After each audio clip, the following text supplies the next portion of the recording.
From Captivity to Freedom, with the subtitle, I Didn't Know I Was Deceived, written and read by Grace Josie. Chapter 1. I believe in the sun even when it's not shining. I believe in love even when I cannot feel it. I believe in God even when he is silent. This quote was found written on a cellar wall in Cologne, Germany during the Holocaust. Every time he remembered, Schuett got a lump in his throat and choked back tears. The awful drone of the Luftwaffe as they flew over the horizon to his childhood home was etched forever in his memory. At first glance, no one knew what was forthcoming, but as soon as the planes began firing, reality hit. Germany was invading Holland. Schuett was only 10 years old. He was one of 8 children. It was May 10, 1940. Adolf Hitler had begun his Western offensive with the invasion of Holland and Belgium. On the very same day, Winston Churchill became British Prime Minister when Neville Chamberlain lost the support of the Labour Party. Bullets sprayed all over Schuett's house, yard, and surrounding fields. He and his father, Laua, were working at the time in the field next to the house. Laua ran to his son and grabbed him around the waist. Then he pulled him down to the ground, flinging his body over top of his son, yelling, "Schuett, look out!" Schuett's mother, Geiska, was working in the garden with his sisters. Sietska, his 9-year-old younger sister, was in the house watching after younger siblings. When she heard the terrifying noise, she raced outside through the front door for her mother, who yelled at the top of her lungs, "Get down on the ground, Sietska!" Immediately, she planted her face in the grass and lay prone, frozen in fear. After the raid was over, everyone ran into the house to see if the youngest children were okay. Miraculously, no one had been harmed, not even a slight bullet graze, despite the many bullets that had randomly penetrated the house and broken glass window panes. That afternoon, Schuett stood, mesmerized, watching large groups of German troops marching in formation down the road next to his house with megaphones announcing that Holland was now under German rule. On the evening of May 14, Laua and Geiska found themselves listening intently to the news on their radio. Though Schuett was playing with his brothers, he stopped to listen when Laua told the children to be quiet. They heard Blitzkrieg. The reporter defined it. Germany is in the midst of a surprise military campaign against our country, with plans for swift victory, much like they did in Poland. He continued, Nazi paratroopers have been floating down from the sky into The Hague, Amsterdam, and Rotterdam over the past few days. German ground troops in armored vehicles have made surprise strikes with support from airplanes. It has been a 1, 2, 3 punch against our nation. Today, their main target was Rotterdam. Bombs dropped all day over the city center, rendering thousands homeless. Numbering the dead will take some time. The Germans are threatening to do the same to The Hague, Amsterdam, and Utrecht if our military doesn't surrender immediately. As Geiska and Laua put the children to bed, Schuett asked Laua, why did the Germans do this, and what is a paratrooper? Laua tried to explain in terms a 10-year-old boy could understand. Schuett, there are some troubling things happening in the world today. Germany, they're trying to take our country over and maybe others. They want to take Queen Wilhelmina's throne away from her and put Adolf Hitler in her place. We will pray, son, and trust God because what is happening is very wrong. Now, let me tell you about paratroopers. They are soldiers who jump out of planes. They can land on the ground safely because as soon as they jump out of the plane, a parachute opens up and helps them float to the ground. Here, let me show you. He got out his cloth pocket handkerchief, tied knots in each corner, and continued saying to Schuett, a parachute looks like a huge handkerchief attached with ropes to the back of the soldier. He gave Schuett the handkerchief to hold and said goodnight. The following morning, the family listened to the news again while eating their breakfast. They heard the unthinkable. Today, May 15, 1940, after just 5 days of resistance, our Dutch army has had no choice but to lay down their arms and surrender to Germany. Our soldiers were completely overwhelmed by the superiority of the Nazi military. Leading Dutch cabinet members have surrendered, and Holland has become occupied Nazi territory. Queen Wilhelmina and the royal family have escaped to Britain. 2,000 Dutch civilians have lost their lives. Dutch soldier casualties have reached 2,200 and 2,700 have been wounded. Schuett and his siblings were full of questions for their parents. Lauwe and Geeska's heads were spinning, but they did their best to explain the concept of war and surrender to their children, trying not to be too alarming. Then they joined hands around the table in prayer for their queen, their country, and their family. Finally, Lauwe read from the Bible, as was their family custom after each meal. From that day forward, everything changed. All Dutch-owned firearms had to be turned in to the Nazis. Curfews were announced. Food and supplies came under German control. The only way to obtain essentials was to register for ration cards. However, this meant that Germany had a way to find out who was Jewish and who was eligible for forced labor. Boys, age 18 and older, were eligible. A large letter J was stamped on Jews' ration books. The Dutch had to learn to tolerate the Nazi soldiers' control and invasion of their privacy. But they soon got used to living in this tension, making the needed adjustments for the inconveniences of war. Many German soldiers stationed in Holland had been forced to become involved in the war against their will. They really would have preferred to be at home with their families. But now that they were there, they had to spend their days practicing military maneuvers and obeying orders from Nazi high command. They often marched the streets in groups of 50 to 100 men, but when they sat down to rest, sometimes Dutch children living nearby would walk among them without fear. The Nazis enjoyed their games and amusing childish behavior. This terrible unease didn't last long, though. In February 1941, Lauwe heard a report about German police and Dutch pro-Nazi NSB members who attacked a community of Dutch Jews living in Amsterdam, forcing them to defend themselves. The skirmishes escalated in intensity, and a pro-Nazi was wounded and later died. In response to this, the Germans cordoned off the entire Jewish neighborhood from the rest of the city and all supplies. Many Dutch people protested the siege. The Nazis reacted strongly to the protests, shooting and arresting hundreds of dissidents. Lauwe lived too far away to participate in the protests and wouldn't have done so anyway because he thought challenging the Germans openly was way too dangerous. He didn't want to take the chance of abandoning his wife and children by getting himself killed. Instead, he decided to pray and wait for word on the radio. 17 protesters were executed. Eventually, the uprising was squelched, and the Dutch Jews in that area were deported to concentration camps. Lauwe was horrified and shared his thoughts with Geeska as they pillowed their heads that night. These actions were inexcusable. How could this neighboring country, with which their fellow citizens had shared peaceful relations with, for so long do such a thing?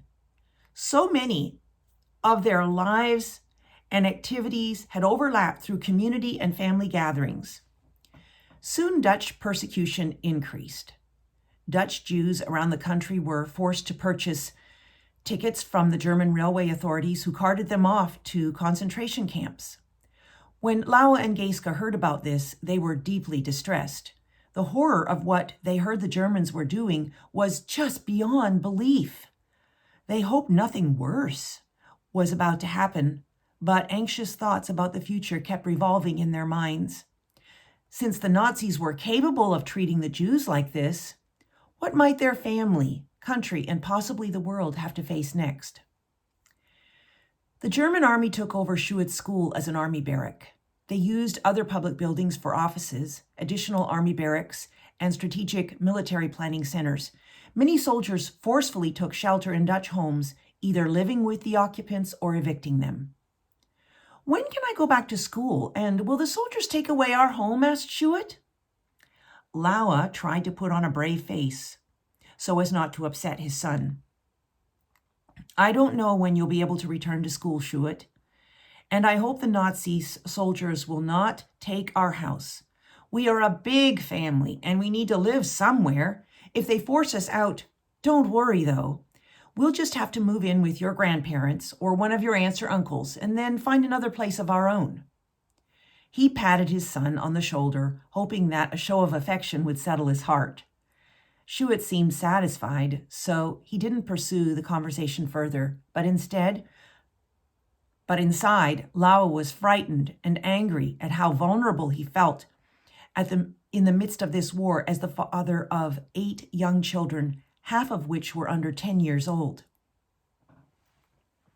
Shortly before the war broke out, Schuet's family had lived and settled in Hummerts, Friesland, a peaceful country setting close to Geeska's relatives. And their home? It was actually a large houseboat nestled on a canal next to the farm where Lauwe worked as a farmhand. You'd think that a houseboat would be too small for a family of 10, and you'd be right. It was cozy, but they made do. Large windows in the living room gave the place a more spacious feel. The kitchen had a dining area. There was an indoor bathroom, and somehow they managed to fit everyone in the few bedrooms that were on board. A small bridge connected the houseboat to the dock at the side of the canal. They enjoyed the lapping sound and the motion of the water on the sides of the boat while they slept. Open farmland and water made an alluring playground for the children. They frolicked with peals of laughter as they played water games and roamed freely in the wide open spaces. The following week, a German news bulletin on their radio once again deeply concerned Lauwe and Geeska. "Attention, all Dutch citizens, you are no longer allowed to listen to Radio Orange or any other radio station unless it is German. Dutch newspapers and flyers are forbidden. You must license your radio with the Nazi War Office in your area." They balked at these orders, along with most Dutch citizens. They had no intention of listening to propaganda aired by the Germans. Why should they? And what should they do? If they got caught with non-German news, serious consequences loomed for them. Defiant of the orders, Lauwe and Geeska hid their radio in a secret location and only listened to it at night. It was a great risk, but they calculated that the lifeline offered through real news was much more important. Schuet asked his father, "What if they find the radio?" Lauwe smiled weakly in an attempt to calm his son. We'll be very careful to keep it hidden when we're not using it, and we'll turn the sound low, and we'll be on the lookout while we listen. Hey, maybe you could help with that. Schuet, will you be a lookout? If you see anything suspicious while we have the radio on, run and tell me, okay?" Wide-eyed with excitement about having such an important job, Schuet nodded his head enthusiastically. Within a few months, the Dutch were required to cover every window with blackout paper at night. Holland became a quiet, dark land after sunset. As Schuet lay in his bed, he would hear the sounds of Allied bombers and German Luftwaffe planes flying overhead. He thought about how covering the windows at night would help keep the Germans from seeing their radio, and about his father's answer to his question, "Why do we have to use blackout paper?" Schuet, blacking out lights at night, helped stop enemy aircraft from identifying planes they could target in the dark. And on the coast, blacking out city lights helps protect our ships from being seen. Seen by Nazi submarines further out at sea? It does the same for the German planes and ships, but I like to think the blackout paper helps us out more than it does those bad Nazis. Eventually, all modes of transportation had to be turned in. Bicycles, cars, buses, and even horses. Schuett had to get used to going everywhere on foot. By 1942, Dutch Jews were required to wear yellow armbands with the Star of David. The next step for them was deportation to extermination camps. The Roman Catholic Church in the Netherlands publicly condemned this action, and from that point on, the Nazis treated the Dutch much more harshly. Many Dutch citizens were carted off to concentration camps or killed for the slightest infraction. "Why don't we have to wear yellow armbands?" asked Schuett. Lauer wondered how to explain all of this to his son and decided just to be truthful. "Because we are not Jewish. The Germans hate the Jews, and it looks like they are trying to get rid of them." "Be glad you're not Jewish, Schuett." "I don't understand how the Germans can be so mean. This is such a terrible thing, just terrible. They are taking them away from their homes by force and putting them in camps where a lot of them die. Keep away from the Nazi soldiers, okay? They are doing very wrong things." Schuett shuddered. But Dad, you taught me that killing people was wrong. They won't take us away too, will they? I don't want to die." A lump formed in Lauer's throat. How could he explain this in a way that made sense to Schuett when he was having trouble processing it himself? "Schuett," he said, "there is some terrible evil in the world that I don't understand. It is scary for us, isn't it? We will pray about this before we go to sleep tonight. God will help us." No, answered Schuett. "I want to run away. Can we go with the family far away from here, far away?" "Oh, how I wish we could, Schuett. But I think it's better to stay put. The Nazis may invade the countries around us too if they're not stopped soon. And if they do that, our running away wouldn't really help us escape from them. It's better to pray and to hope for the best and trust God." Schuett stopped asking questions and went to play with his little brothers. Lauer did not stop him, glad for a break, determined he would not forget to pray with the family before bed that night. 2 years later, having become somewhat accustomed to the Nazi invasion, Lauer had a new problem. It was his farmer boss. Lauer was very tired of working as a farmhand for this man who was intensely demeaning and demanding. Every other word that came out of his mouth was a swear word. It was completely infuriating. He was like this with all the farmhands and even his wife and children. Lauer just couldn't take it anymore. He'd rather not uproot his family and move in wartime, but he had to feed them and wanted to distance himself from this man. On top of it all, Schuett often went to work with him, and it was not good for his son to be around such a bad example. "Why is the farmer boss so mean?" Schuett asked. "I don't know," answered Lauer. "Some people just carry a chip on their shoulder all the time. Maybe his dad and mom didn't teach him right from wrong. His parents let him get away with having a bad attitude, maybe. Then he winked at Schuett as he continued, "Maybe they didn't spank him when he needed it." "I never like spanking you, Schuett, when you are stubborn, but I love you enough to do it. It would be better for you and for me if we could find work for someone else, don't you agree? Someone who didn't lash out at us with all those swear words. I hate it, don't you?" Schuett agreed, shaking his head up and down. "I always try to hide behind you when he talks like that." An opening came to Lauer's attention with a tulip bulb farmer very close to the city of Lisse in South Holland on the former grounds of the now famous Keukenhof Garden Park. And Lawa applied for the job. It seemed it would be a good move for the family. Lawa's wages would increase with this new job, a welcome blessing for their large family. His oldest girls, now in their teens, wanted work of their own. A greater number of jobs would be available to them near a city. But would it be better living closer to where they would most certainly run into more Nazi soldiers? And what about the radio? Would they be able to listen to it safely in a more densely populated place?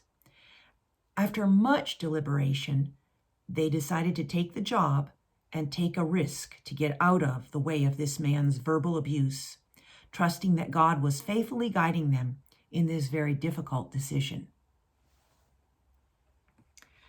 The gatehouse next to the ruins of the Kukenhof Castle was for rent. Since it was located close to the farm where Lawa would work, the family made arrangements to move there. The gatehouse had been divided into 4 separate living quarters. There was plenty of living space compared to the houseboat, and it had a huge one-room attic for sleeping. The family lined up beds on opposite walls. A chamber pot was placed on one end of the room, and it was Lawa's job to pour it out to the outhouse in the morning and clean it. The family attended church regularly at the Christian Reformed Church and carried on the family tradition of reading the Bible aloud at mealtimes, which often sparked lively discussion as the children grew older. One day on their way to church, Lawa spotted some colorful cloth under the bushes as the family walked along the frozen canal toward their destination. He reached under the bushes and pulled it out. It was a tablecloth, and inside of it there was a large sum of money. Everyone talked excitedly about what they might do with such a big sum.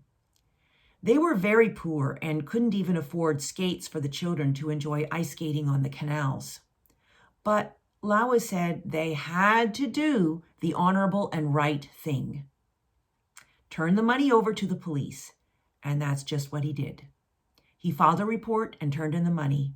He felt it was important to set a precedent for honesty in all matters.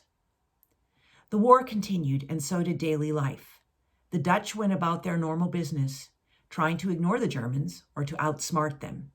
Everyone kept a vigilant eye open in order to avoid trouble or to deal with it if necessary. Lawa was thankful.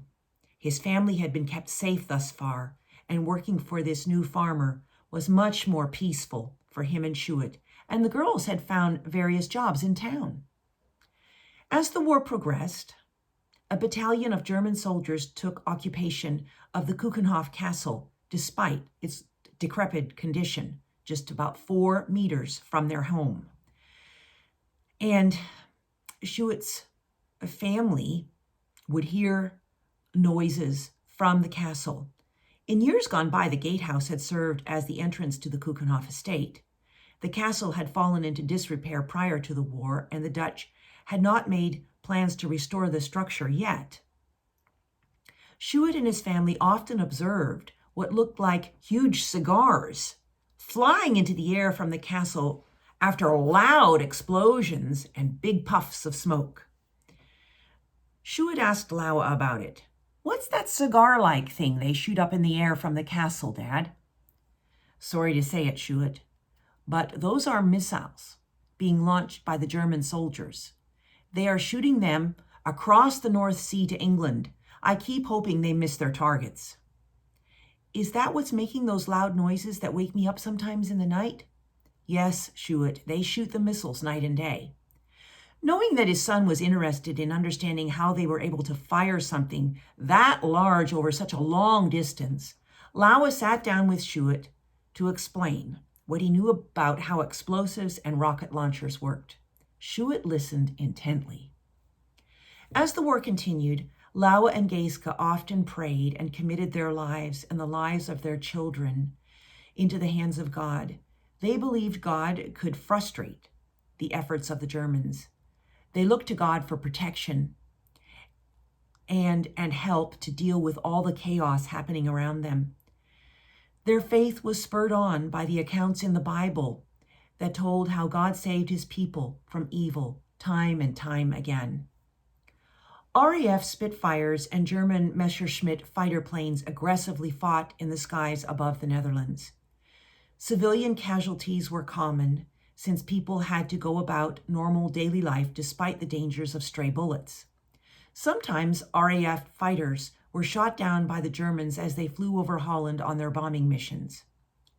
One day, a British airplane was shot down over the field where Lauwe and Schuett were working, digging up tulip bulbs along with the other farmhands. The young pilot parachuted down very close to Lauwe, who quickly assisted him out of his harness and helped him hide his parachute under some underground foliage. He gave his overcoat, to him while calling, "Schuett, give the pilot one of the extra spades." Next, he instructed the pilot to act like he was one of the farmhands digging bulbs. Soon the Germans arrived, looking for the pilot. But, thanks to Lauwe's quick thinking, the pilot blended in nicely with the other workers and was not spotted. That night, the farm owner connected the pilot with the Dutch underground resistance group, who helped him return safely to England. One evening, 2 years into the war, Schuett's catechism teacher kept his youth group later than usual. Schuett had a very long walk home. The teacher had forgotten that a late dismissal would make it hard for Schuett to get home in time before the curfew began. Scared, because time was running out, he made a decision that many 12-year-old boys would have made. Schuett did not ask his teacher for help. Instead, he rushed out of the church as fast as he could when the class ended. But the distance home was way too far. He found himself alone in the dark, running as fast as his legs could carry him.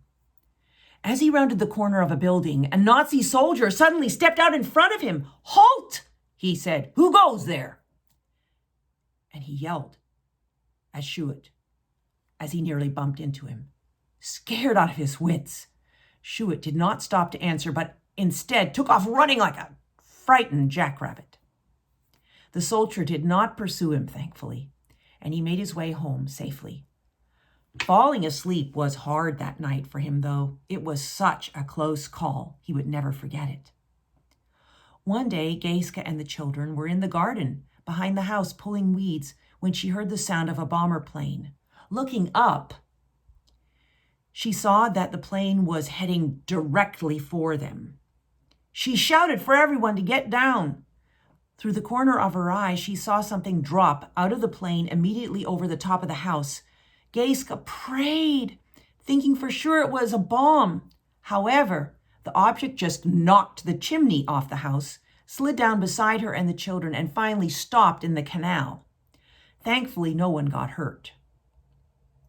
When they looked at the object in the water more closely later, they saw that it was the airplane's empty gas tank. It measured about 12 feet long and 4 feet wide. The Nazi war machine grew even hungrier for power. Now, Lauwe and other farmers in the area were forcibly conscripted to work every other weekend. Their job? To deliver bombs via horse-drawn carriage to serve as landmines along the North Sea coast. As the wheels of the wagon rolled over every bump and dip in the road on the delivery runs, Lauwe knew the risk of losing his life was very real. Not wanting to worry the children, though, he and Geeske kept this activity secret. Life was tough enough. Why give them an additional thing to be concerned about? It was dangerous work, but equally dangerous to refuse orders from the Nazis. He didn't want to have anything to do with laying bombs that he knew would kill people. But at the same time, if he refused the job, he would risk the punishment of being put into a labor or concentration camp from which most men never returned. He couldn't stand the thought of leaving Geeske alone to raise their 5 beautiful daughters and 3 handsome sons. So he courageously did what he thought was best. He and Gaiska continued to pray and look to God. So many near misses had occurred since the war began that they were beginning to believe that God might get them through this alive. One night before bed, Lawa talked with Gaiska about Psalm 91, verses 4 through 8.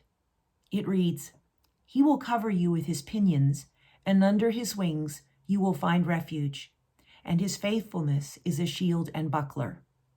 You will not fear the terror of the night, nor the arrow that flies by day, nor the pestilence that stalks in darkness, nor the destruction that wastes at noonday. 1,000 may fall at your side, 10,000 at your right hand, but it will not come near you. You will only look with your eyes and see the recompense of the wicked." They trembled in each other's arms. How clearly these words described the days they were walking through. Then, snuggling close to each other, they fell fast asleep, weary from all the physical labor of the day.